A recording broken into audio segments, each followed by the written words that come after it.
Hello everyone, today in this video I will show you how to fix messages notification not working in iPhone 16 Pro Max. So first of all, before watching this video, don't forget to subscribe the channel and also press the bell icon. So let's start the video. First of all, open settings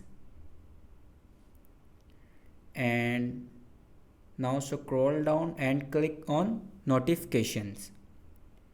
And after click on notifications, you can select your displays, list, stack or count.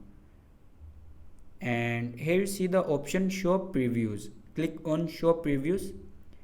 If you select never, then you can select always. After selecting always, you can see your notification easily.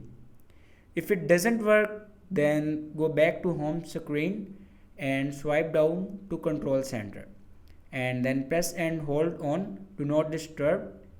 If you turn on do not disturb, then turn this do not disturb off, because do not disturb stop your notifications, block your notifications, and if you turn off your do not disturb, your problem will be fixed.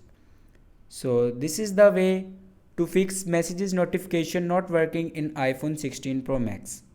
Thanks for watching this video.